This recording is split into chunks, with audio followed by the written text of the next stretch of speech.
नमस्कार, आप देख रहे हैं लोकवार्ता न्यूज। हमारी खबरें देखने के साथ ही हमारे चैनल को लाइक और सब्सक्राइब जरूर करें। राजस्थान में राजस्थान को लेकर सियासी बवाल मचा हुआ है, जहां एक तरफ मुख्यमंत्री भूषण शर्मा ने निवेशकों की ओर से जवाब नहीं मिलने की बात कही, तो वहीं दूसरी तरफ इसे लेकर राजनीति तेज हो गई है। कांग्रेस नेता लगातार सरकार को घेर रहे हैं। इस कड़ी में कांग्रेस नेता सचिन पायलट ने सरकार की विश्वसनीयता पर सवाल खड़े किए। उन्होंने कहा कि सरकार 35 लाख करोड़ के एमओयू की बात कर रही है, लेकिन जिन लोगों के साथ ये समझौते किए गए वो सरकार के फोन तक नहीं उठा रहे। पायलट ने इसे राइजिंग राजस्थान नहीं बल्कि राइजिंग राजस्थान करार दिया है। बोलना नहीं चाहिए था, लेकिन वो हकीकत थी, उनके मुंह से निकल गई कि 35 लाख पता नहीं कितने लाख करोड़ का उन्होंने 35 लाख करोड़ का उन्होंने एमओयू साइन कर दिए। अब या तो ये जल्दबाजी में किए हैं, दिल्ली के नेता को खुश करने के लिए किए हैं, या लोगों को भ्रमित करने के लिए किए हैं।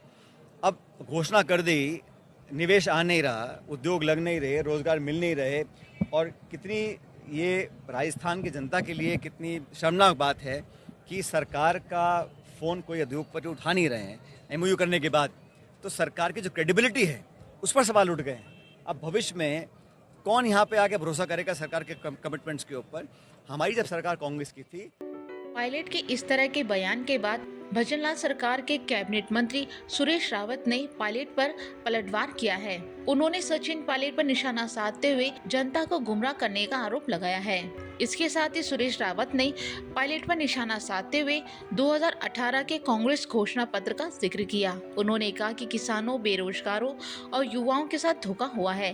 पायलट को इस पर जवाब देना चाहिए। उन्होंने कांग्रेस के भीतर गुटबाजी पर भी तंज कसते हुए कहा कि पायलट की स्थिति अशोक गहलोत और गोविंद सिंह डोटासरा से बेहतर कोई नहीं बता सकता। पार्टी के भीतर पायलट की स्थिति सब जानते हैं।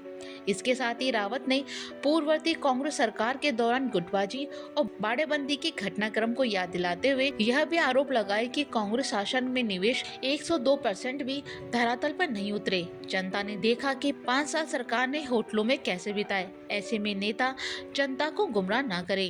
के नेतृत्व में राइजिंग राजस्थान में 35 लाख करोड़ के शानदार तरीके से एमओयू है और उसको धरातल पर उतारने के लिए हमारी सरकार संकल्पबद्ध है और हम दिन रात मेहनत कर रहे हैं और हम धरातल पे उसको उतार रहे हैं। 2018 के अंदर जब कांग्रेस ने अपना घोषणा पत्र अनाउंस किया, उस समय किसानों के साथ, बेरोजगारों के साथ, युवाओं के साथ जो धोखा हुआ और जिस मंच से कांग्रेस ने अपना घोषणा पत्र अनाउंस किया, उस मंच पे सचिन पायलट भी उपस्थित थे। इस बारे में उनका क्या कहना है, उनको स्थिति स्पष्ट करनी चाहिए। दूसरा, जब कांग्रेस की सरकार थी तब तो हमारे राजस्थान में निवेश 1-2% भी आप नहीं ले पाए। अब बात आप हमारी करते हो। जब पिछली कांग्रेस सरकार ने, आपने देखा होगा कि 5 साल किस तरह से होटलों में गुजारे। और अगर पायलट साहब की बात करें तो पायलट साहब की उनकी सरकार में क्या स्थिति थी, कृपया वो भी इस बारे में अपनी स्थिति स्पष्ट करें। और अगर हम पायलट साहब की, उनकी सरकार की में उनकी पोजीशन की बात करें तो अशोक गहलोत तो डोटासरा जी से बेटर वो कोई बता नहीं सकता। मेरा नेताओं से अपील है कि कृपया जनता को गुमराह ना करें।